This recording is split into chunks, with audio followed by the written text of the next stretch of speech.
레위기 6장 8절로 봉독하겠습니다. 여호와께서 모세에게 말씀하여 이르시되 아론과 그의 자손에게 명령하여 이르라. 번제의 규례는 이러하니라. 번제물은 아침까지 제단 위에 있는 석쇠 위에 두고 제단의 불이 그 위에서 꺼지지 않게 할 것이요, 제사장은 세마포 긴 옷을 입고 세마포 속바지로 하체를 가리고 제단 위에서 불태운 번제의 재를 가져다가 제단 곁에 두고 그 옷을 벗고 다른 옷을 입고 그 재를 진영 바깥 정결한 곳으로 가져갈 것이요, 제단 위에 불은 항상 피워 꺼지지 않게 할지니 제사장은 아침마다 나무를 그 위에서 태우고 번제물을 그 위에 버려놓고 하목제의 기름을 그 위에서 불사를 지며 불은 끊임이 없이 제단 위에 피어 꺼지지 않게 할지니라. 아멘. 예, 오늘 내용은 제사 규례에 대한 내용인데, 구체적으로 제사를 어떻게 시행할 것이냐, 시행 규례라고 할 수 있겠죠. 법이라는 게 있고요. 그 법을 시행하는 또 시행 절차가 있습니다. 앞에서 이미 제사 예물 규례를 통해서 5대 제사를 다 설명을 드렸습니다. 드려놓고 이제 그 제사가 구체적으로 드려질 때에 일종의 행동 양식이 되겠지요. 그 제사장이 어떻게 그 일을 집행에 옮길 것인지 이런 거에 대한 내용이다 보니까 그 제사 자체 이야기보다는 그 제사를 둘러싸고 있는 여러 가지 이야기들이 나올 수가 있습니다. 예, 그래서 오늘 이제 번제 이야기를 하지만 번제 그 자체에 초점을 맞추는 것이 아니고 그 번제를 드릴 때에 어떤 주의사항이 필요한가, 제사장은 어떤 자세를 취해야 되는가, 이걸 지금 얘기하는 거예요. 예, 그러다 보니까 번제물은 아침까지 제단 위에 있는 석쇠 위에다 두고 번제 불이 그 위에서 꺼지지 않게 할 것이요. 예, 이런 말. 예, 번제를 드릴 때 그러니까 번제만 이렇게 드려야 된다가 아니라 그 제단 위에다가 번제물을 올려놓고 그 번제 불이 밤새도록 태워지는 거죠. 그리고 이제 아침까지 꺼지지 않도록 해야 된다. 근데 그 곁에서 제사장은 정말 쉴 새가 없이 그걸 지켜보고 있어야 돼요. 거기서 만약에 제사장이 조금만 삐끗 뭐 존다든지 좀 딴짓을 한다든지 이러면 난리 나는 거예요. 그러니까 제사장이 얼마나 지금 중차대한 일을 하고 있는데 그 일에 만약에 소홀히 했을 경우 그 본보기가 이제 오늘 말씀의 마지막이 이제 10장인데 오늘 6장 8절부터 10장까지인데 10장에 가보면은 그 제사를 자 이렇게 하라고 주의를 줬는데 그것을 직접 시행에 옮겨야 되는 제사장이 첫 번째로 그 명령을 받아가지고 제사를 집행을 합니다. 하는데 첫 번째 제사를 드리다 말고 갑자기 제사장 두 사람이 죽습니다. 그러니까 뭔가 자관 주의를 기울이지 않았다는 얘기겠죠. 제사를 드리는데 분명히 이렇게 하라고 모세가 신신당부를 하고 또 제3, 제사 강조를 했어요. 그런데 첫 번째 제사 드리면서 그만 거기에 적그닥 걸려버렸어요. 그래가지고 곧바로 그 현장에서 죽게 되어집니다. 자, 지금까지 말한 게 장난이 아니었습니다. 얼마나 이게 중요하고 또 얼마나 위험 있는 일이고, 그러면은 세상에 그거 하나 잘못했다고 처음 한 건데, 처음. 그러잖아요. 누구든지 처음 하면 뭐 실수하지요.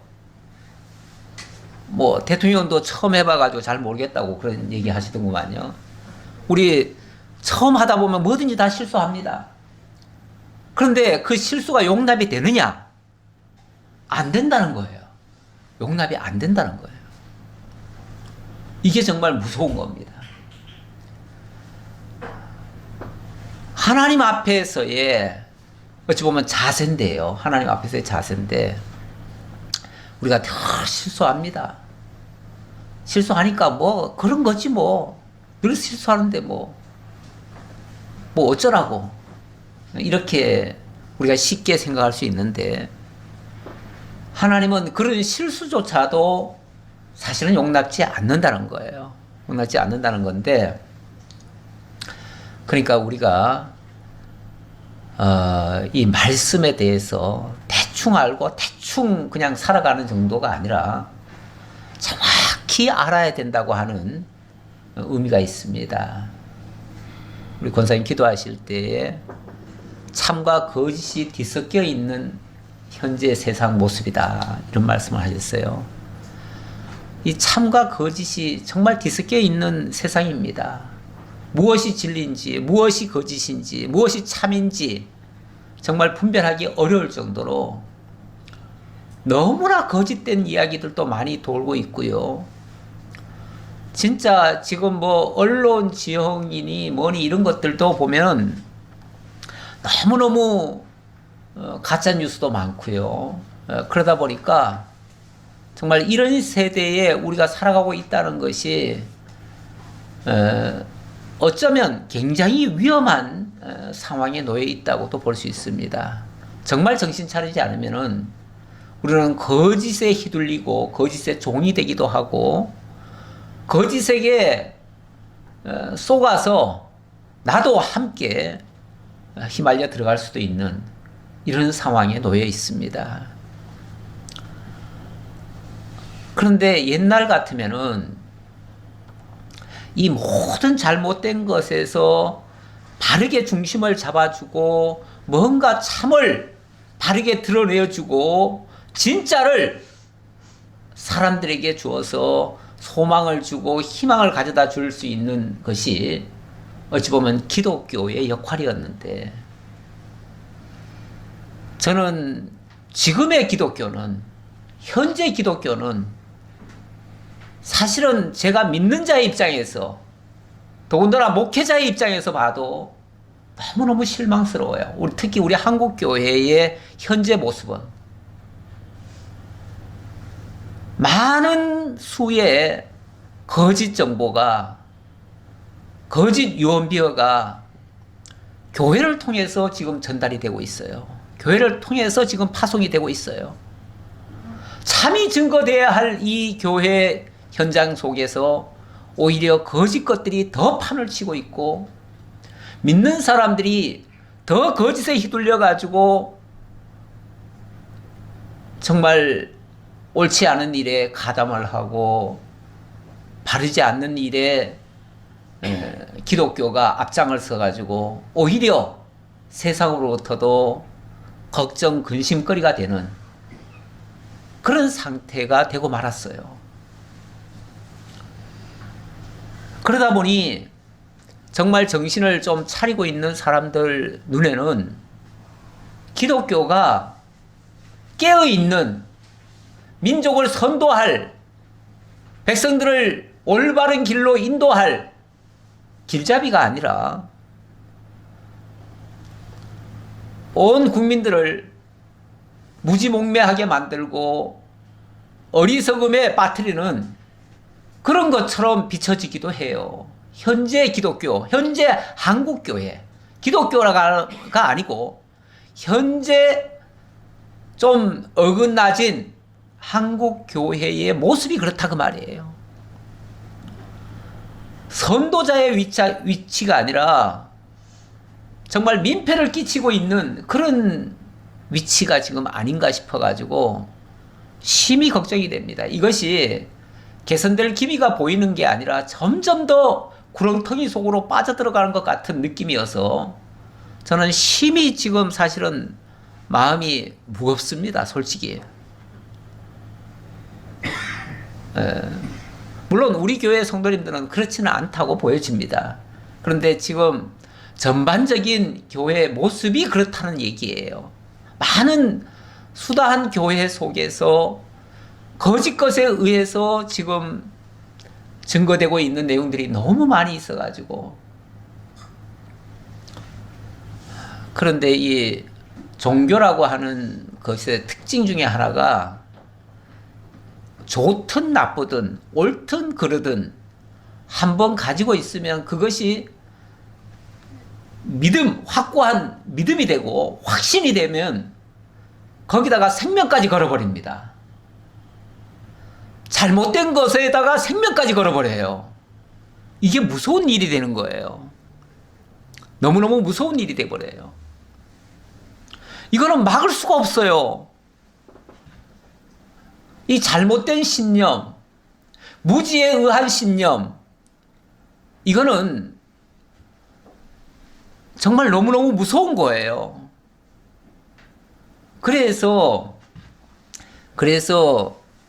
정말 기독교인들이 정말 깨어나야 되는데, 이 깨어날 수 있는 방법은 다른 걸로는 없습니다. 말씀밖에는 없어요. 그럴수록 말씀이 무슨 뜻인가, 하나님의 의도가 어디 있는가, 하나님의 본뜻이 무엇인가를 더 밝히 알아가야 되는데 관심들이 그쪽에는 별로 없는 것 같아요. 무엇이 참이냐 이것을 찾기보다는 그냥 자기가 알고 있는 지식을 전달하는데 급급하고, 아니면 그걸로 백성들을 선도하려고 하는 이런 잘못된 생각들이 더 많은 것 같아서, 그래서 저는 이제 좀 안타까운데, 오늘 레위기가 제사장을 통해서 올바르게 제사를 드리도록 하는 그런 지금 법을 제정하시고 그걸 지금 알려주고 있는데, 그 근본 정신은 정말 하나님이 원하시고 기뻐하시고 온전하신 뜻이 무엇인가를 밝히 알고 그 뜻에 순복하라고 하는 그런 말씀이 되겠습니다. 왜냐하면 거기에 참 진리가 있고 생명이 있고 영원함이 있기 때문에 그렇습니다. 그렇지 않으면은 많은 일을 하겠지만 그 많은 일들이 하나님 앞에 합당치 않을 수도 있고, 합당치 않으면은 결국은 다 물거품처럼 되어지는 그런 경우가 있다는 것을 오늘 말씀 속에서도 경종으로 우리에게 알리고 있습니다. 자, 이런 오늘 내용의 전반적인 말씀을 가지고 이제 내용을 조금 더 살펴보지요. 12절에 보니까 제단 위에 불은 항상 피워 꺼지지 않게 할지니 제사장은 아침마다 나무를 그 위에 태우고 번제물을 그 위에 버려놓고 화목제의 기름을 그 위에서 불사를 지며 불을 끊임없이 제단 위에 피워 꺼지지 않게 할지니라. 끊임이 없이 하나님의 역사가 끊어지지 않지요. 하나님 앞에 있는 우리의 자세도 쉼 없이 그 말씀과 연계가 되어 있어야 됩니다.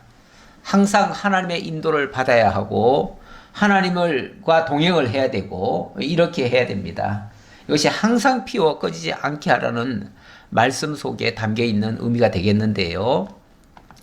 자, 어쨌든 뭐 번제라고 하는 것의 의미는 온전히 하나님 앞에 태워진다고 하는 뜻이고, 우리 주 예수 그리스도께서 우리의 죄악을 대신해서 언제나 드려진다는 얘기고요. 그렇게 드려지는 그 제사가 한 번의 제사이지만 그것이 영원한 제사다. 한 번이지만 영원하다.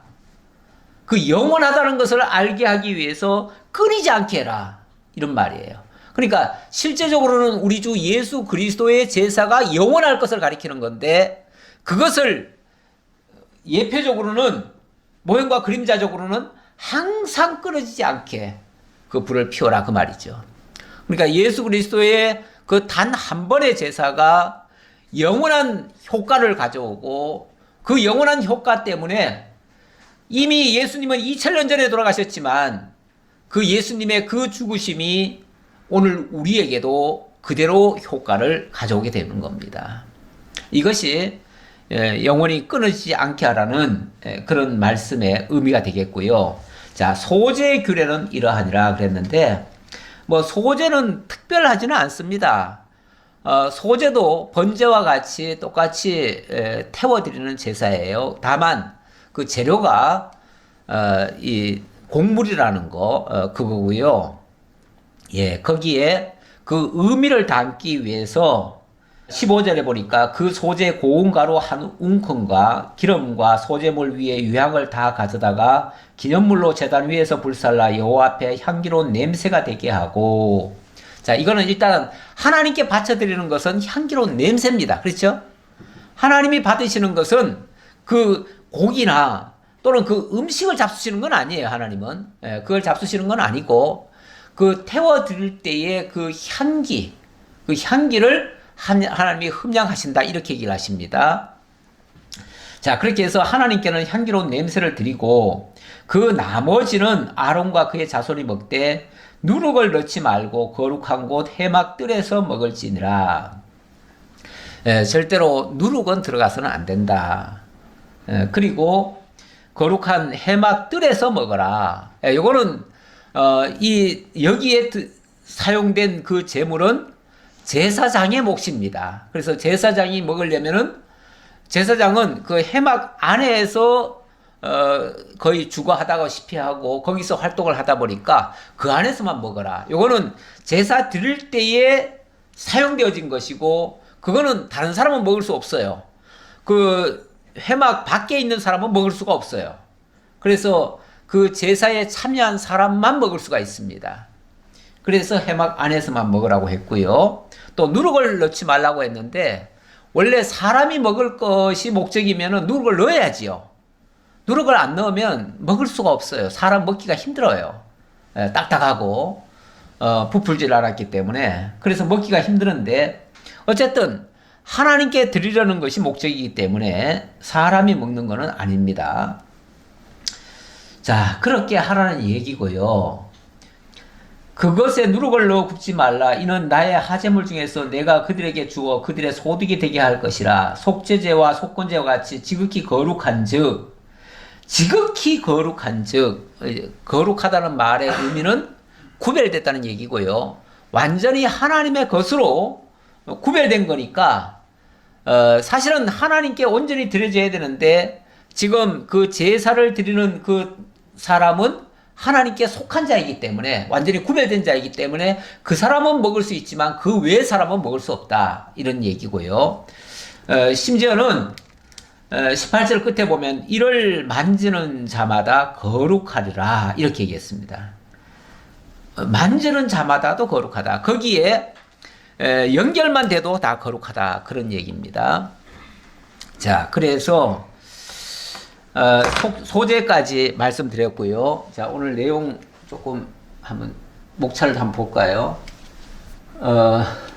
제가 오늘 이렇게 적어놨습니다.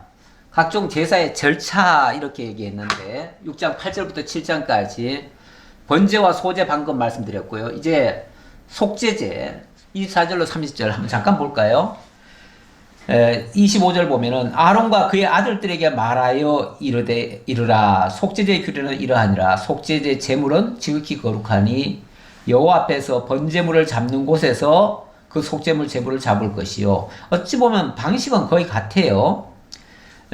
같은데 속죄제 이런 식으로 이제 드려라는 얘기고요. 그 다음에 속건제도 7장 1절로부터 10절까지 얘기하는데 그 내용도 뭐 비슷합니다. 7장 1절 속건제의 규례는 이러하니라 하면서 7절에 보면 이런 말이 있어요. 속죄제와 속건제는 규례가 같으니 그 제물은 속죄하는 제사장에게로 돌아갈 것이요. 이 규례가 같다. 그러니까 속죄제와 속건제는 사실 유사하지요. 허물과 죄라고 하는 그 내용이 약간 구분은 되지만 결과적으로는 같아요.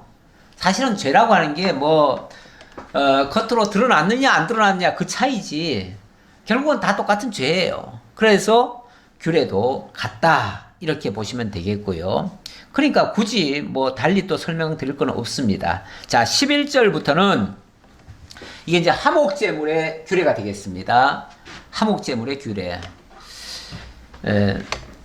여호와께 드릴 화목제물의 규례는 이러하니라. 만일 그것을 감사함으로 드리려면 기름 섞은 무교병과 기름 바른 무교전병과 고운 가루에 기름 섞어 구운 과자를 그 감사제물과 함께 드리고, 이건 이제 감사로 드리려고 할 때 그렇다는 것이고요.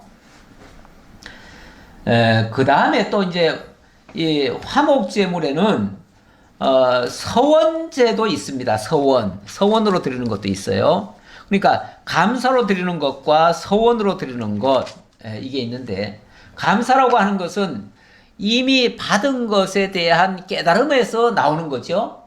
그리고 서원이라고 하는 것은, 서원, 자원 이런 것은 아직 깨닫지는 못했지만 앞으로 이런 일을 하겠노라 하고 하는 하나님과의 약속이죠. 약속인데, 물론 당연히 먼저 전제는 하나님께서 해주신다는 것을 전제하면서 내가 그 일에 참여한다는 의미로 서원과 자원을 하는 겁니다. 그럴 때에 제물을 뭘로 드리는 거냐라는 얘기입니다. 근데 이제 감사함으로 15절에 보면 이런 말씀이 있어요. 감사함으로 드리는 화목제물의 고기는 드리는 그날에 먹을 것이요 조금이라도 이튿날까지 두지 말 것이니라, 이렇게 얘기합니다. 이 화목제물의 고기, 그 음식은 당일 먹으래요. 당일. 지금 감사하기 때문에 그 감사에 대한 제물이거든요. 그러니까 감사는 혼자 먹는 겁니까? 혼자 감사하는 겁니까? 아니죠. 이제 화목제물은 크게 보면은 3등분을 합니다. 제물을 3등분을 해가지고 하나님께는 기름, 콩팥 뭐 이런 것들을 태워 드리고요. 그 다음에 제사장에게는 가슴살과 이 오른쪽 어깨살을 드립니다. 그러면은 이 여기에 대조되는 부위가 어디냐면은 가슴에 대조되는 것은 등 쪽이 되고, 이 오른손에 또 오른손과 오른발에 또 대조라면은 왼손과 왼발이 되겠지요. 이것들은 그러니까 제사장에게 구별해 놓은 거 외에는 전부 일반 백성들이 먹는 거예요. 여기는 같이 먹어요. 원래 앞에서 소제나 번제, 속제제, 속건제는 이 제물을 제사장만 먹어야 됩니다. 제사장만. 특히 번제와 소제는, 번제는 완전히 다 태워드리는 거고, 소제라고 하는 거는 일부는 태워드리고 일부는 먹는데, 그것은 그 제사에 참여한 제사장만 먹습니다. 그리고 속제제와 속건제는 거기에 딸려있는 가족들도 먹습니다. 그리고 이 화목제는 모두가 다 먹어요. 모두가 다 먹는데 그 부위가 다른 거죠. 이렇게 해서 모두가 만족할 수 있도록 이렇게 하는 겁니다. 그리고 이제 특히 감사제로 드리는 경우, 화목제물 같은 경우는 감사제와 자원제로 이제 구분이 되기 때문에, 감사로 드릴 때는 당일에 다 먹어라, 이렇게 얘기하고, 서원으로 드릴 때는 이거는 3일 동안 먹어라, 이렇게 얘기를 합니다. 그러니까 감사제라고 하는 거는 이미 감사한 일에 대한 드리는 예물이니까 함께 그 일에 그 감사한 일에 함께 참여하는 것이고, 자원이라고 하는 것은 아직 되어지지 않은 거지만은 미래에 되어질 일이죠. 미래에 할 일이니까 이것은 지금 당장 다 먹는 게 아니라 미래를 두고 먹는 거니까 3일을 두고 먹어라, 이제 이런 식으로 얘기할 수 있어요. 그러니까 그 제물 하나에도 그 의미를 담아 놓는 거죠. 담아 놓고 37절 보겠습니다. 37절. 이는 번제와 소제와 속제제와 속건제와 위임식과 화목제의 규례라. 여호와께서 시내 광야에서 이스라엘 자손에게 그 예물을 여호와께 드리라 명령하신 날에 시내산에서 이같이 모세에게 명령하셨더라. 자, 하나님이 이러한 내용을 모세에게 명령을 했고, 모세가 그 말씀을 받았습니다. 받았고, 자, 이제 8장에서는 제사장의 속죄 규례가 되겠습니다. 제사장의 속죄를 시행하라고 하는 그런 규례가 되겠는데, 자, 일단 이 모든 제사 행위를 하려면은 제사장을 세워야죠. 제사장을 세워야 되기 때문에, 그래서 8장에서는 제사장의 성의를 입혀서 제사장을 세우라고 하는 말씀이 되겠고요. 그 다음에 모든 성구를 거룩하게 구별해야 됩니다. 그래서 관유를 가지고 모든 성구에다 다 발라라, 이 얘기가 있고, 그리고 이 제단은 피를 흘리는 곳입니다. 그러니까 거기에 피를 또 발라라. 그리고 마지막에는 위임식을 해라. 이런 얘기입니다. 이제 본격적으로 집행에 옮기기 위해서 그 절차를 밟는 내용이 되겠습니다. 자, 그 내용을 이제 보는데, 예, 제가 아까 그 번제, 그러니까 이 번제 소제, 이 제사를 제가 그냥 결론적으로 히브리서 13장 8절 가져와 가지고 이렇게 말씀드리겠습니다. 예수 그리스도는 어제나 오늘이나 영원토록 동일하시니라. 항상 꺼지지 않도록 하라는 그 말씀 가지고 제가 이렇게 설명을 드렸습니다. 우리 주 예수 그리스도께서 하신 그 사역이 한 번의 제사지만 영원한 제사가 됐고, 그것이 영원토록 동일하신 그런 우리 주님의 모습입니다. 그것이 오늘 우리에게도 그대로 적용이 됩니다. 물론 우리 보고 직접 지금 와서 그렇게 하라는 얘기는 아니에요. 이제 그리스도께서 하신 것을 우리가 그렇게 믿으라는 것이죠. 지금은. 자, 8장으로 넘어옵니다. 8장에서는 제사장 성의부터 먼저 성구의 관유를 붓는 장면, 제단에 피를 바르는 장면, 위임식 하는 장면. 자, 그 얘기를 보겠는데요. 8장 1절 한번 볼까요? 여호와께서 모세에게 말씀하여 이르시되 너는 아론과 그의 아들들과 함께 의복과 관유와 속죄제의 수송아지와 순양 2마리와 무교병 1강주를 가지고 온 회중을 회막문에 모으라. 자, 이게 하나님이 모세에게 명하신 겁니다. 자, 지금 절차를 보면은요, 아직은 제사장이 일할 때가 아닙니다. 아직은 아론 대제사장은 아직까지 아닙니다. 아직. 예. 지금은 하나님께서 모세에게 명령하셨고, 모세가 아론을 제사장으로 세우면 그때부터 아론이 일하는 겁니다. 아직까지는 아론의 역할이 없어요. 예, 역할이 없고, 아직까지는 모세가 이 모든 일을 지금 관장을 합니다. 자, 그런데 하나님이 모세 보고 아론과 그 아들들을 다 백성들 앞에 다 모아라. 그래서 백성들 다 소집해놓고 그 백성들 앞에서 쉽게 말하면 위임식을 하는 거예요. 위임식을 하려고 준비하는 거죠. 여기 여러 가지 뭐 의복, 관유, 수송아지, 순양, 무교병, 떡, 한광주리 뭐 이런 것들은 이 의식을 하기 위한 준비물이에요. 준비물. 자, 모세가 여호와께서 자기에게 명령하신 대로 하매 회중이 회막문에 모인지라. 자, 이렇게 그 말씀을 듣고 모세가 백성들을 다 모았습니다. 모든 절차를 밟는 거죠.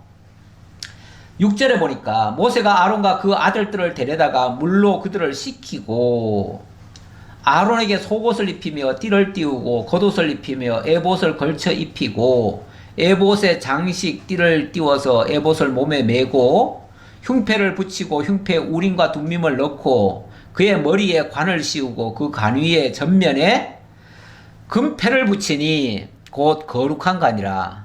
여호와께서 모세에게 명령하신 것과 같았더라. 자, 여호와께서 모세에게 명령하신 것과 같았다. 하나님이 모세에게 명령하셨고 모세가 그 말씀을 그대로 집행했다 그 말이죠. 그대로 집행했다.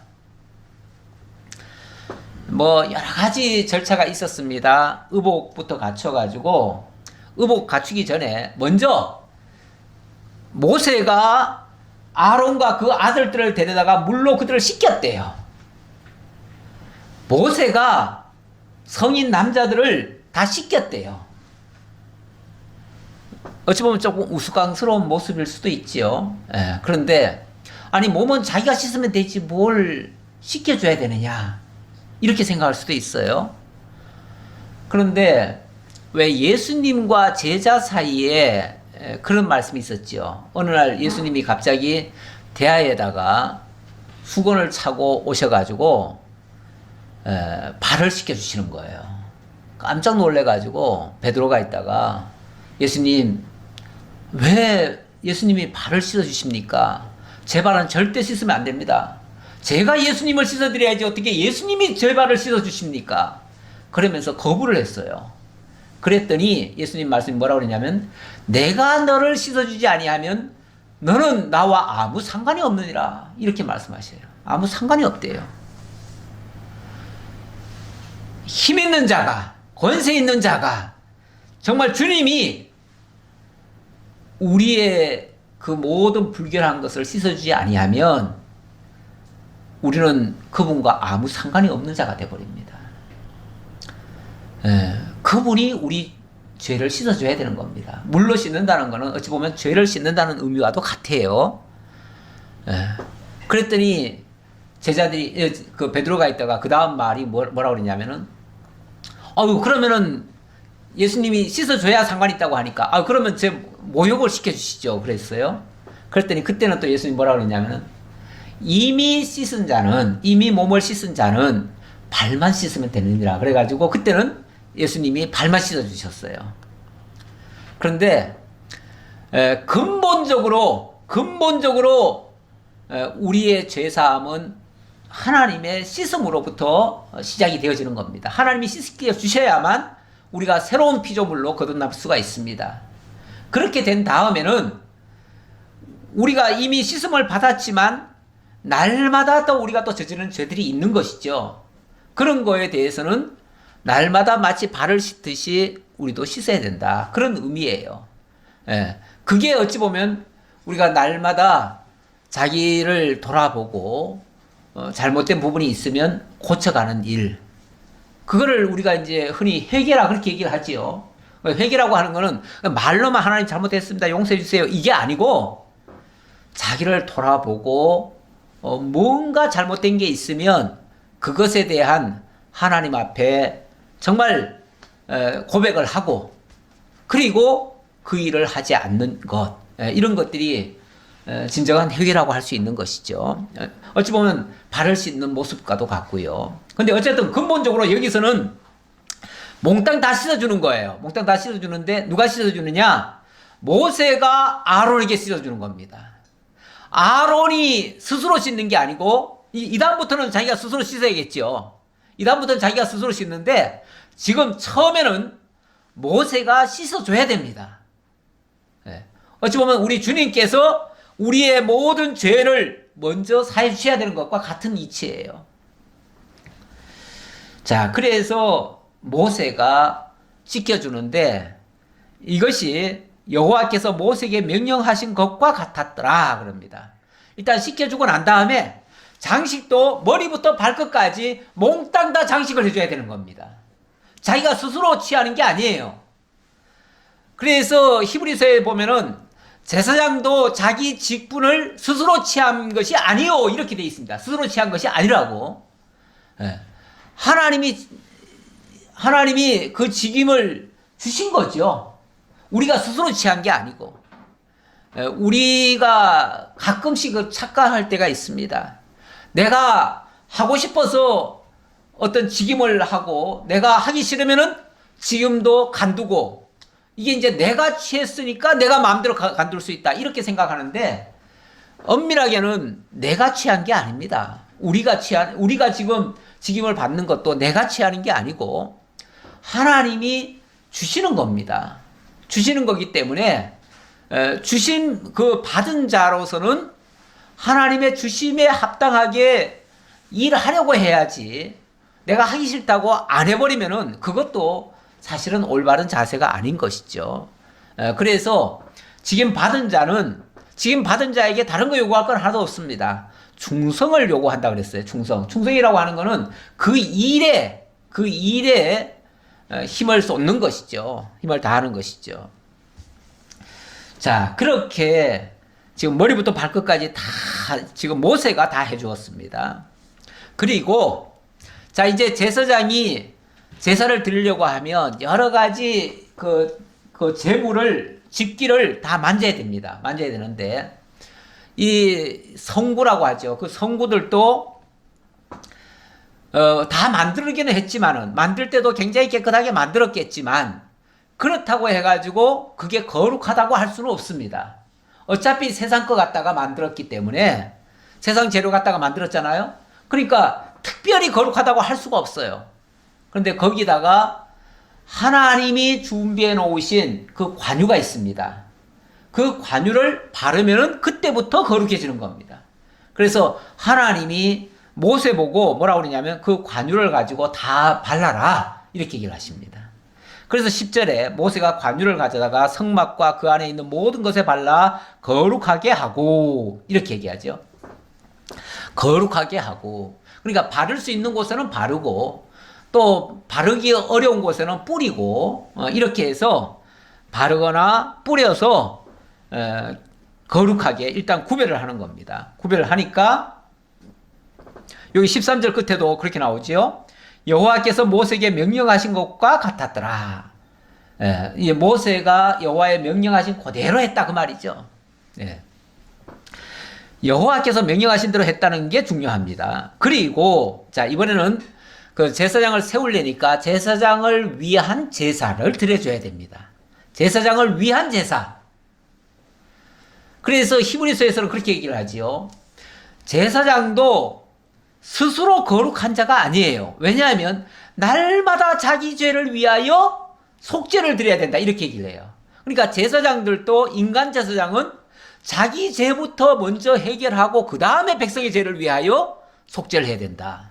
그러니 엄밀하게 말하면 그 제사장이 그렇게 한 제사는 온전한 효과는 아니었다 그 말이죠. 일시적이고 어찌 보면 예표적인 그런 제사였지 온전한 제사는 못 되었다. 그런 얘기를 히브리서가 얘기했었는데 어쨌든 이것도 모세가 해야 되는 겁니다. 모세가 속죄제의 수송아지를 끌어오니 아론과 그의 아들들이 그 속죄제의 수송아지 머리에 안수하며 어찌 보면 자 제사장이 지금 안수를 합니다. 제사장 될 사람이 안수를 하는 거죠.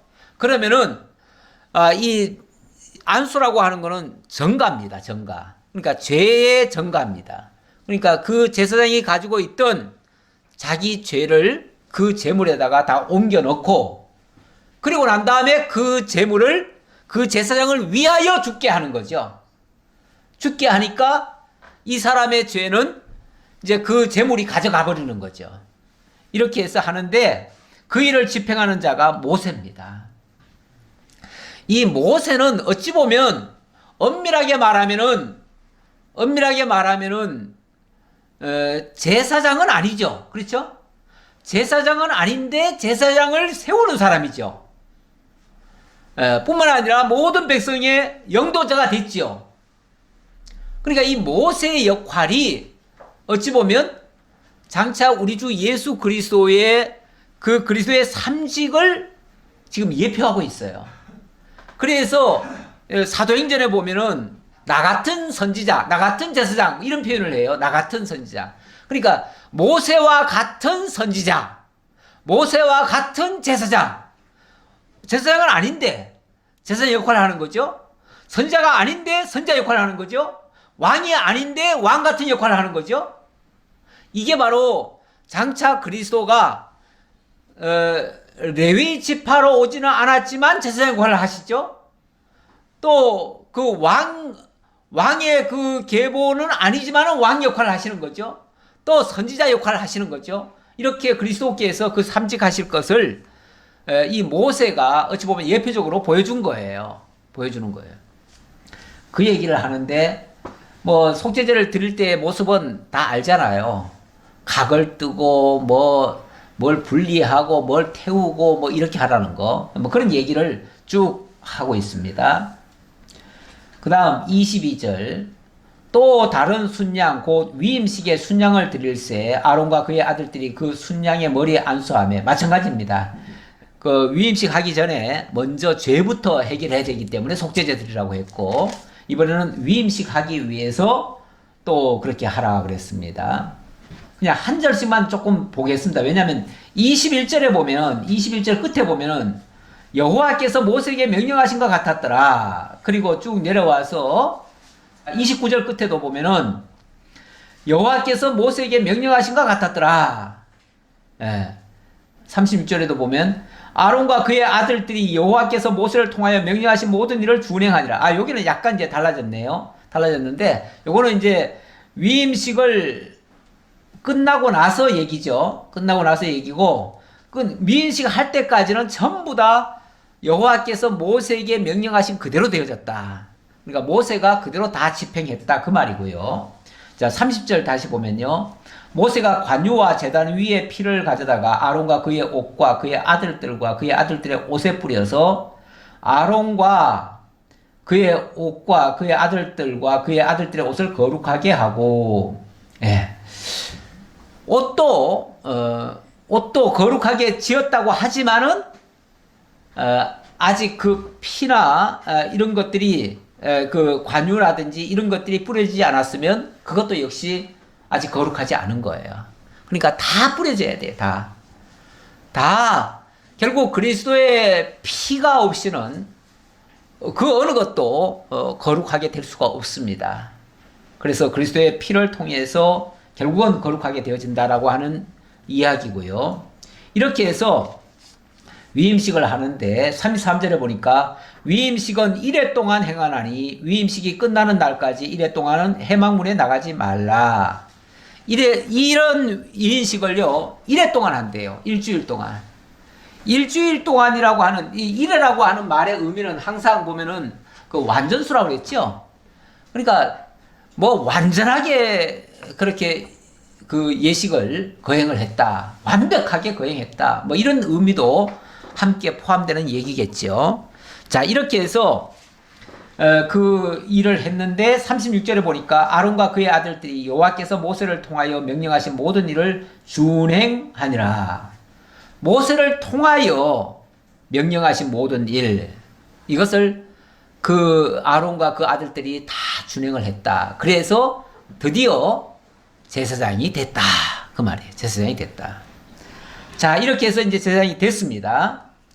자, 그리고 나서 9장에 넘어가면 이제 첫 제사를 드리게 되어지겠지요. 제사를 드리는데 이번에는 제사장이 백성을 위해서 제사를 드리는 겁니다. 그러니까 모세는 그 아론을 위해서, 제사장을 위해서 어찌 보면 제사를 드리는 셈이고, 제사장은 백성을 위해서 제사를 드리는 셈이에요. 그러니까 요 순서를 모르면은 마치 이스라엘에서 최고로 거룩한 자는 그 제사장이고, 그리고 제사장이 하는 일이 온전하고 그렇지 않으면 온전하지 않다라고 생각할 수가 있습니다. 그런데 신약적 개념으로 말씀드리자면 아론 위에 모세가 있습니다. 그렇죠? 모세가 있어요. 그리고 모세 위에 또 사실은 그리스도가 있습니다. 그리스도가 있는데 이 관계를 잘 설명하는 내용이 히브리서에 나옵니다. 그래서 히브리서에 보면은 처음에 천사들 이야기하고 천사보다 더 우월하신 분이 그리스도시다. 그 다음에 모세를 이야기하면서 모세보다 더 우월하신 분이 그리스도시다. 또 그 다음에 아론 제사장을 얘기하면서 아론보다 더 우월하신 분이 그리스도시다. 왜 그러냐면은 이스라엘 백성들은 생각할 때 제사장이 우리의 모든 죄를 다 사해주는 그러한 당사자다라고 생각을 하고 제사장 말만 믿거든요. 그런데 제사장은 나중에 가보면요 다 부패합니다. 다 부패해요. 오히려 자기 죄도 해결을 못해요. 그래서 오죽하면은 더 이상 성전 드릴 필요가 없게 돼가지고 성전이 헐어지는 거 아니겠어요? 다시 말하면 성전에서 제사장이 제물을 가지고 드리는 제사로는 더 이상 효과가 없어져 버린 거예요. 그래서 제사장보다 더 위에 계신 분, 모세보다 더 위에 계신 분, 천사보다도 더 위에 계신 분, 그분의 온전한 제사가 필요하다. 이게 이제 히브리서가 얘기하는 내용이에요. 그래서 히브리서는 구약 시대의 모든 사람들이 알고 있는 인간 제사장에 의해서 되어지는 일들이 진짜 효과가 있는 게 아니고 예수 그리스도를 통해서 이루어지는 일이 진짜다. 이걸 강조하려고 그 말을 한 거죠. 자, 어쨌든 이렇게 해가지고 드디어 제사가 드려집니다. 자, 9장의 내용은 백성의 속죄 규례인데요. 백성의 속죄 규례 9장의 내용이 되겠습니다. 백성의 속죄 규례를 하기 전에 먼저 여호와의 영광부터 보여줍니다. 예, 여호와의 영광.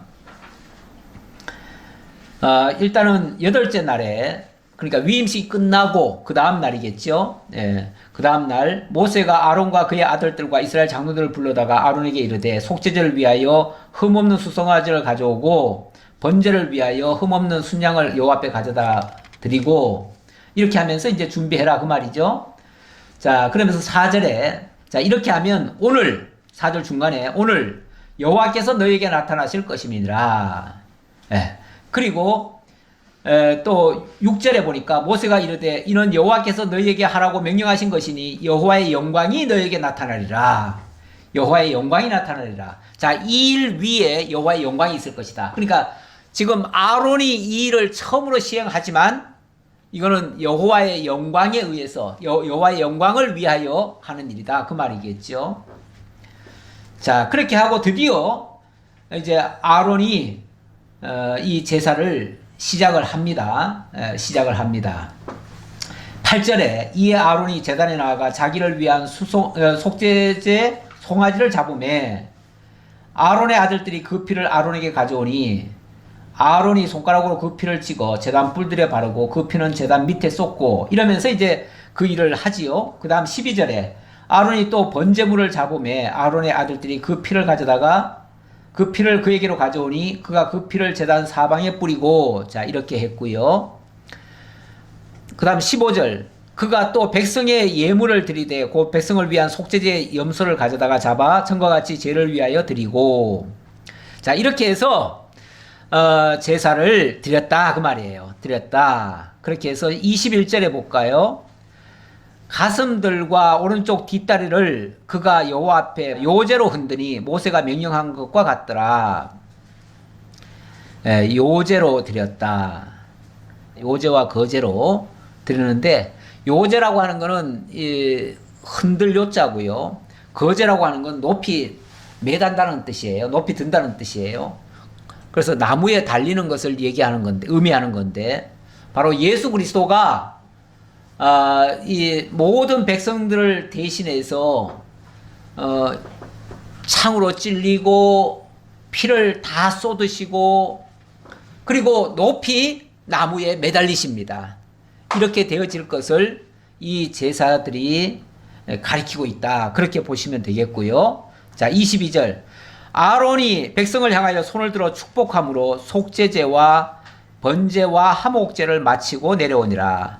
마지막으로 아론이 백성을 향해서 축복 기도를 합니다. 그리고 이제 모든 대단원의 행사가 끝이 나는 거예요. 위임식 모든 행사가 끝이 나요.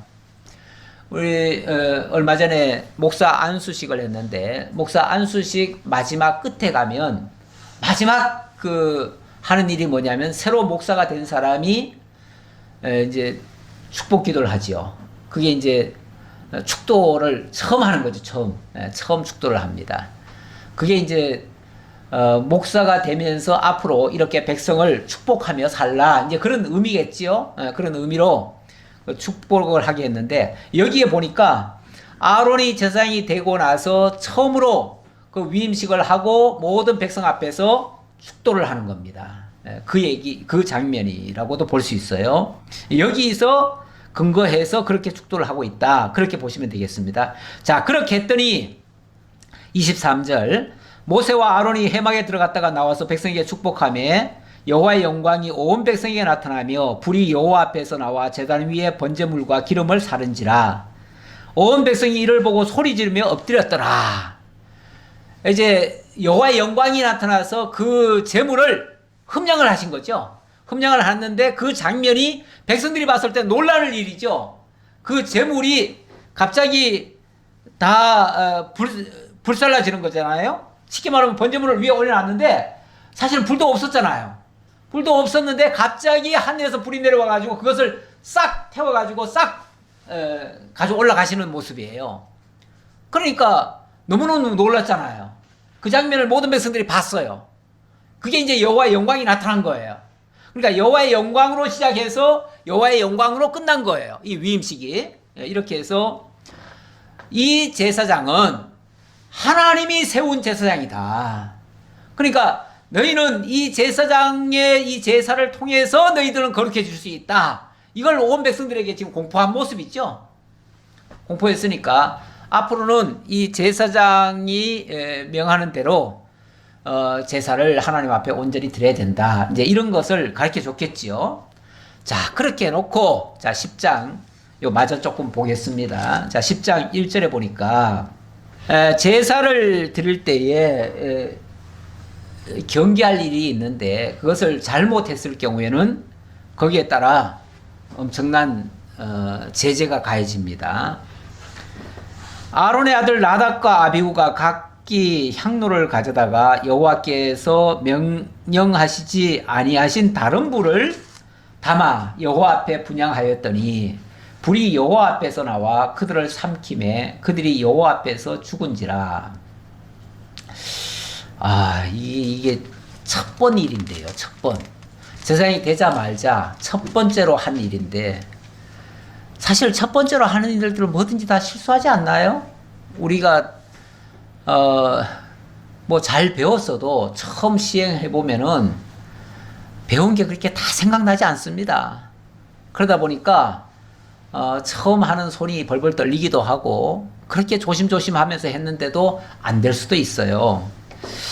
그런데 어쨌든 자관 뭐 때문에 그런지는 정확히는 몰라요. 정확히 모르는데 여기 본문에는 이렇게 되어 있습니다. 나답과 아비후가 각기 향로를 가져다가 여호와께서 명령하시지 아니하신 다른 불을 담아 여호와 앞에 분향했다. 여호와께서 명령하시지 않은 다른 불이다 그 말이에요. 그러니까 불이 다른 불이 뭐가 있었나 봐요. 그렇죠? 향로에다가 불을 담아라 하니까 뭘 담아야 될지 몰라가지고 그냥 자기가 보는 불을 그냥 담은 거예요. 자기 식대로 불을 담은 거예요. 쉽게 말하면은. 그랬는데 그게 잘못됐어요. 그렇다고 그냥 하나님이 그 앞에서 여호와의 불이 나와서 그들을 삼켜버렸네요. 너무 무서운 일입니다. 이 정도 실수는 누구나 할 수 있을 것 같은데 그런데 그랬다고 그냥 하나님이 바로 죽게 하셨네요. 이거 어떻게 된 걸까? 자, 그랬더니 모세가 아론에게 이르되 이는 여호와의 말씀이라 이르시기를 나는 나를 가까이 하는 자 중에서 내 거룩함을 나타내겠고 내 백성 앞에서 내 영광을 나타내리라 하셨느니라. 아론이 잠잠하니 할 말을 잃었어요. 할 말을 잃었어요. 아론이 잠잠한 거는 할 말을 잃어버려서 그래요. 어떻게 해야 될지는 모르겠어요. 그런데 모세가 여기에 대해서 이렇게 얘기를 하네요. 나는 나를 가까이 하는 자 중에서 내 거룩함을 나타내겠고 온 백성 앞에서 내 영광을 나타낼 것이다. 나를 가까이 하는 자 중에서 하나님의 거룩함을 보이겠다. 그러니까 하나님을 가까이 하려고 하는 그 두 제사장에게 하나님의 거룩함을 보이신 거예요. 그게 보이신 거예요. 보였는데 인간이 보기에는 끔찍하지요. 죽게 했으니까 끔찍한데 결국 하나님이 당신의 거룩함을 보이신 거예요. 그러니까 하나님의 거룩을 촉범했을 때 어떻게 되는가를 보여준 거예요. 어쨌든 하나님의 거룩을 보이신 거예요. 보였고 그것이 또 온 백성 앞에서는 당신의 영광을 나타내리라. 그걸 통해서 모든 백성들에게는 하나님의 영광, 하나님의 존재와 하나님의 그 어떤 속성과 능력을 다 보여준 거예요. 거기서. 어쨌든 뭐 하나님의 일은 된 거예요. 이게 하나님의 일이 그르쳐진 게 아니고 하나님의 일은 된 거예요. 됐는데 거기에 어찌 보면 이 두 아들이 희생제물이 돼버린 셈이죠. 그렇죠? 희생제물이 돼버렸어요. 어쨌든 하나님의 거룩을 나타내는 일에 희생제물이 돼버린 거예요. 참 할 말이 없어요.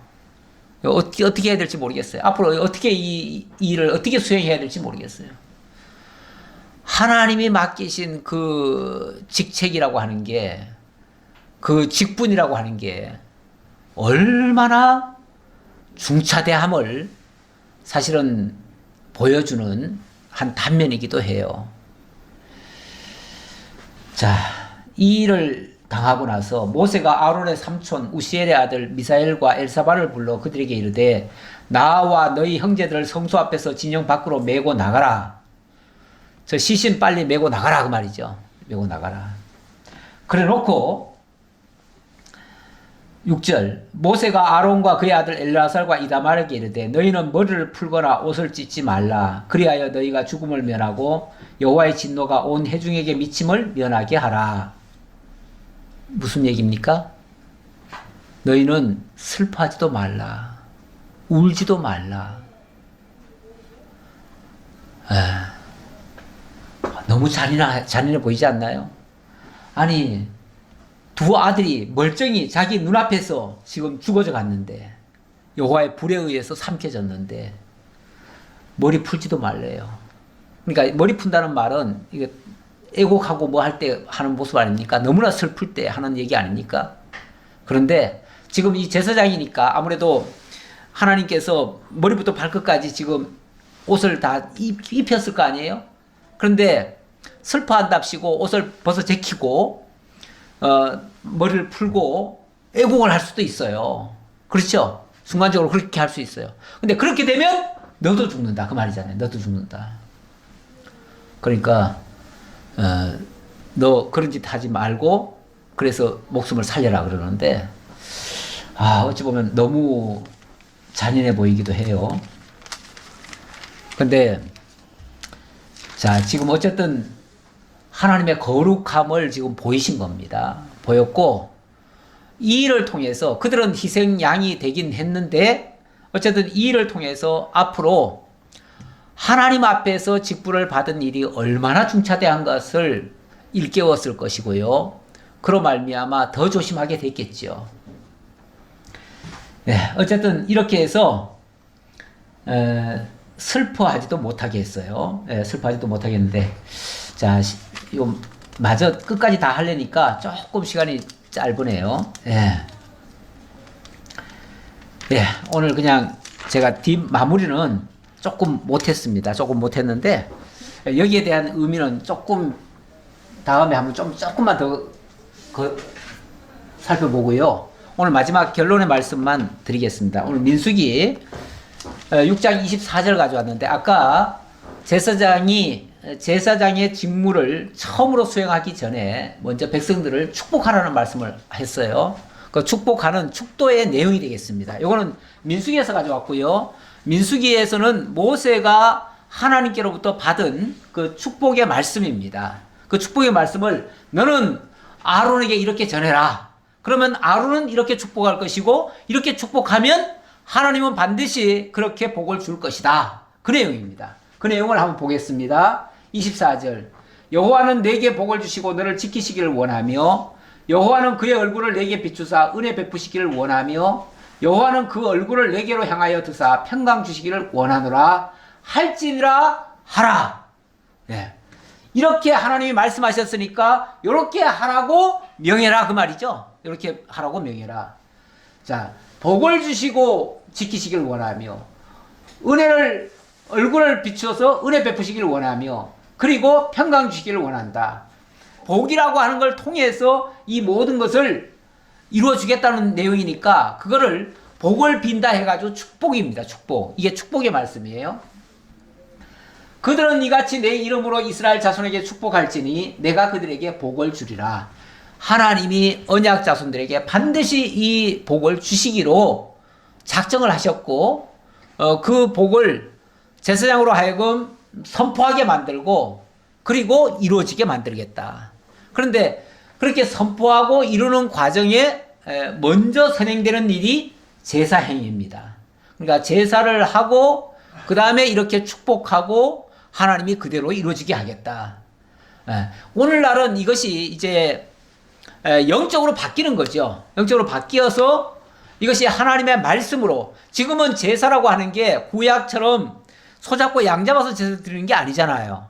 지금은 영과 진리로 신령한 제사를 드린다고 그러잖아요. 영적 예배. 영적 예배니까 이제 말씀 선포하고 그 말씀에 기초해서 축복을 하는 것이죠. 축복을 하면 하나님이 그 말씀하신 그대로 이루어 주시겠다 하는 그러한 약속의 말씀과 같습니다.